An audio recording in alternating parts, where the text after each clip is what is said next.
Good afternoon and welcome to day one of ISE here in Amsterdam. Really delighted to have with us today David Labuskes, who is the CEO of InfoComm, the ultimate owner of the show. David, you were here last year. How is the show going to differ from last year with the very first fourth day we had last year? The show's been phenomenal, even at the outset here today. The registrations have already overpassed last year's registrations at the end of the show. So we've already set a record there. We have a record number of exhibitors. We have over 1,200 exhibitors, about 950 of them prime, with 200 that are supported with participating in an additional stand.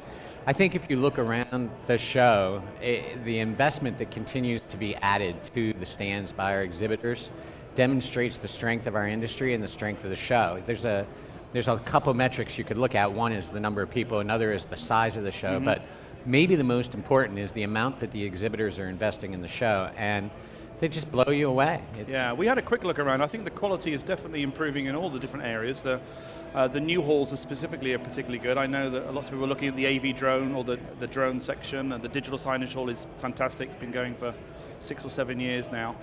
We were saying earlier off air, people aren't really talking about the fourth day. The fourth day is normal now. It was so successful last year. So, yeah, I mean, the show's growing. We're going to have at least 70,000 people here this week. The building is only as big as the building is, and so you need to expand something, and if you can't expand space, then you need to expand time. And I think we had an extraordinarily successful fourth day last year. The attendance exceeded our goals. Yeah, you're actually the first person that's asked me about it. I think it's just understood that in order to experience ISE, it's a 4-day show. Yeah, we only asked because we were looking on social media earlier, and there's no conversations. Nobody's talking about, should we have a fourth day? Is it going to be good? Is it going to be bad? It's just there, and last year was so good. So, anecdotally, what I heard was it was a little lighter. I mean, I was here, it was a little lighter, but what that gave was an opportunity for people to have a bit higher quality conversation instead of sort of the rapid fire that you're doing at the pace and the volume of people that you have the rest of the time. That's very true. We had a couple of people on the show earlier today, and they like to run around the hall, see what they want to see, and then they go back to have in-depth with people they may have not spent enough time with, and that's the third and fourth day for them. So yep, that's very good. Now, it's not just ISE that's doing really well, because InfoComm registrations for June are doing really well, I understand. Well, they just opened. They're actually open officially next week, but anybody that's listening or watching this could sneak on and register today. We are really excited about the show. We had over 1,000 exhibitors last year, and we're growing from that space this year. You know, it's a complementary and totally different show. It's part of our portfolio to cover the entire industry around the globe. We operate 10 shows a year at this point. About 75% of the people that will be in Orlando with us this year aren't here. Only about 15 or 20% of the attendees here are from the US. The exhibitors only overlap by about 60 or 70%, or I'm sorry, don't overlap by 60 or 70%. So if you really are building a global AV practice, if you're involved in the industry globally, you need to be at both shows. They have different character, different attendees, and different exhibitors. And I think we said earlier, I'm a big fan of Orlando as opposed to Las Vegas, but you said that anecdotally, 50-50 split with what your exhibitors and end users like. Yeah, and one of the, we do a show attendee survey as well as an exhibitor survey, and I make a point of reading every single comment that's turned in by any of our attendees. Obviously, it's on a long plane ride, but I'll go through that 50 or 100 page of comments every year, and it's always 50-50. Half the people want us to never leave Orlando, and half the people never want us to leave Vegas. Oh well, you're killing two birds with one stone by having the flip-flop between the two. You know, even as I described the difference between ISE and InfoComm, there are differences between the Orlando and Vegas show. We have different attendees. We tend to have more of an East Coast attendance and Latin American attendance when we're in Orlando. We have more of an Asian attendance when we're in Las Vegas and West Coast. And it even splits out by verticals. You can probably imagine House of Worship tends to go to our Orlando show more than they go to our Vegas show. So that's good for our exhibitors. They continually are reaching out new audiences. And let me say one more thing about that. As of this morning at 9 o'clock, there were 35% of the registered attendees here at ISE were coming to ISE for the first time. So it's a great growing community.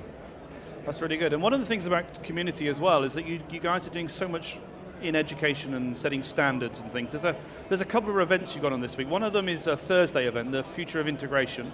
Yeah, I could talk for hours about that, but really that's driven by our strategic plan and looking at how is the industry changing and what are people buying and who's making those buying decisions so that we can help our industry members actually grow their business.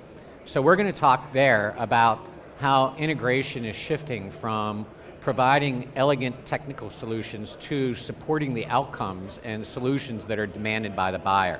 And we're going to look at the outcomes that they want and look at how they can be enabled by technology. Rather than selling technology, it's about selling solutions.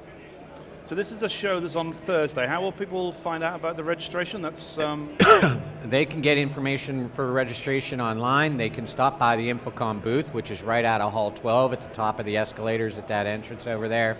The event itself is taking place on the second floor of the atrium. They could register right outside of that as well. one of the other things that I think is pretty exciting for the industry is your support of the Women of InfoComm networking. Is it WIN, I think it's called? Yeah, that's been an amazing experience, something that really identifies what grassroots efforts can do at an association level. I think it was 2014, we started with a women's seminar at our InfoComm show in North America. We had about 35 women attend.